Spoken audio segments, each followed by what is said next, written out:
Hello guys, welcome to my channel. সবাইকে শুভ সন্ধ্যা। আশা করি সবাই ভালো আছো, আমিও ভালো আছি। তো এই যে আমার ছোট্ট চ্যানেলে তোমাদেরকে স্বাগত জানাই। তো প্লিজ তোমরা আমাকে সাপোর্ট করো। যারা আমার চ্যানেলটিকে সাবস্ক্রাইব করোনি তারা সাবস্ক্রাইব করে দেবে, আর একটা লাইক অবশ্যই করবে, কারণ তোমাদের সাপোর্ট ছাড়া আমি এগিয়ে যেতে পারবো না। তো এই যে এখন সন্ধ্যা হয়ে গেছে, তো আমি এখন রান্না করব। তো চলো তোমাদেরকে দেখাই আজকে রাত্রে রান্না কি হচ্ছে। তোমরা অবশ্যই পুরো ভিডিওটি দেখবে, আর ভিডিওটি দেখার পরে কমেন্ট করে জানাবে যে রান্নাটি কেমন হয়েছে। তো চলো বন্ধুরা, রান্না স্টার্ট করা যাক, ভিডিওটি দেখতে থাকো। তো দেখো, এই যে এখন আমি রান্না করব। এই যে তোমার দাদা কাঁকরোল নিয়ে এসেছে। তো এই যে কাঁকরোলের ভাজি করব। এখানে 3টা কাঁকরোল, একটা আলু নিয়ে নিয়েছি। এগুলোকে ঝুড়ি ঝুড়ি করে কেটে নিই, আর করব আলু দিয়ে মাছের ঝোল। চলো তোমাদেরকে দেখাই কিভাবে রান্নাটা করি। তো দেখো, এই যে এগুলো আমি ভালো করে কেটে নিয়েছি ঝুড়ি ঝুড়ি করে, আর এই যে জল দিয়ে ধুয়ে নিয়েছি ভালো করে। আর নিয়ে নিয়েছি এই যে 2টো কাঁচা লঙ্কা আর একটা টমেটো। তো এই যে একটা প্যান বসিয়ে দিয়েছি, এই যে তেল গরম হয়ে গেছে। এবার এটাতে দিয়ে দিচ্ছি যে কাঁচা লঙ্কা, এই যে দিয়ে দিচ্ছি জিরে, দিয়ে দিচ্ছি এই যে কেটে রাখা সবজি। এই যে এটাতে এবার আমি দিয়ে দেবো এই যে কেটে রাখা টমেটো। এবার আমি এটাতে অ্যাড করবো এক এক করে সব মশলা। এই যে দিয়ে দিচ্ছি স্বাদ মতো লবণ, হলদি পাউডার, মির্চি পাউডার, ধনিয়া পাউডার। তো এই যে এভাবে আমি সব ভালো করে সব মশলাগুলো এই যে মিক্স করে নিচ্ছি। এবার এটাতে একটু সামান্য পরিমাণে জল দিয়ে দেবো, যেহেতু টমেটো দিয়েছি তাই জল না দিলে টমেটোগুলো গলবে না। তো এই যে সামান্য পরিমাণে জল দিয়ে দিলাম। এবার এটাকে ভালো করে নেড়ে চড়ে নিয়ে ঢাকা দিয়ে দিই। তো ওদিকে আমি ভাজিটা বসিয়ে দিয়েছি, আর এই যে এদিকে মাছের ঝোল রান্না করব। তাই নিয়ে নিয়েছি একটা বড় সাইজের আলু, এই যে একটা পেঁয়াজ, একটা টমেটো, 3টা কাঁচা লঙ্কা আর কিছু ধনেপাতা। তো এগুলোকে এবার আমি কেটে নেব। তো দেখো, এই যে আমার কাটা হয়ে গেছে, আর এই যেখানে আলুটাও কেটে ধুয়ে নিয়েছি। এবার আলুটাকে আমি ভেজে নেব, আর এগুলো মিক্সার মেশিনে বেটে নিচ্ছি। এই যে আমি মিক্সার মেশিনে সব ভালো করে বেটে নিয়েছি। এই যে আলু ভাজার জন্য আমি একটা যে কড়াই বসিয়ে দিয়েছি, এবার তেল গরম হয়ে গেছে। এই যে আলুগুলো দিয়ে দিচ্ছি।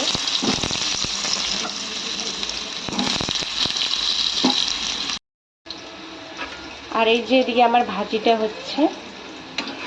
তো এই যে জল প্রায় শুকিয়ে এসেছে। এবার এটাতে আমি অ্যাড করব জিরে পাউডার। এই যে দিয়ে দিচ্ছি জিরে পাউডার।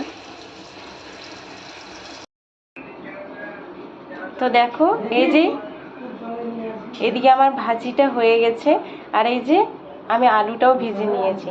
তো চলো এবার তোমাদেরকে দেখাই মাছের ঝোলটা কিভাবে রান্না করি।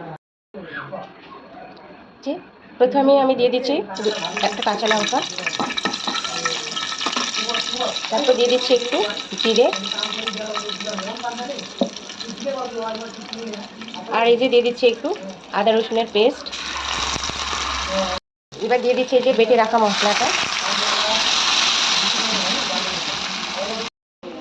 এবার এটাতে আমি অ্যাড করবো এক এক করে সব মশলা। এই যে প্রথমে দিয়ে দিচ্ছি এই যে স্বাদ মতো লবণ, দিয়ে দিচ্ছি এই যে হলদি পাউডার, দিচ্ছি এই যে মির্চি পাউডার, দিয়ে দিচ্ছি এই যে ধনিয়া পাউডার। তো এবার এগুলো সবগুলোই ভালো করে মিক্স করে নিতে হবে। এই যে আমি ভালো করে সব মশলা এই যে মিক্স করে নিয়েছি। এবার আমি এটাতে অ্যাড করবো এই যে ভেজে রাখা আলু।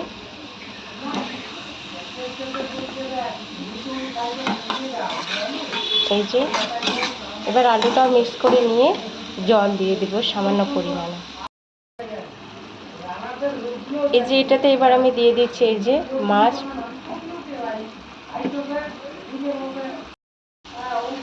এই যে জলটা শুকিয়ে গেছে, এবার এটাতে আমি অ্যাড করবো এই যে জিরে পাউডার। এবার এটাতে ভালো করে মিক্স করে নিয়ে আমি যে স্যুপটা করব তার জন্য একটু জল দিয়ে দিচ্ছি। এই যে আমি দিয়ে দিচ্ছি জল।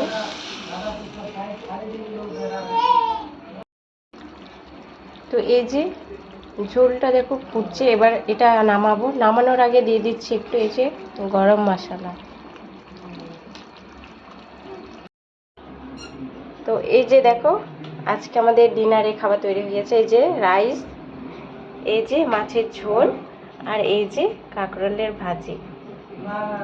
আর এদিকে দেখো আমি আমার ছেলের জন্য এই যে খাবার বসিয়ে দিচ্ছি। এই যে গাজর, বিনস, মুগ ডাল আর চাল নিয়ে নিয়েছি, ওর জন্য একটু খিচুড়ি করে দিব। তো গাইস দেখো এই যে আমি খেতে বসে গেছি, এই যে খাচ্ছি। তো তোমরাও রাত্রে ডিনার করে নাও।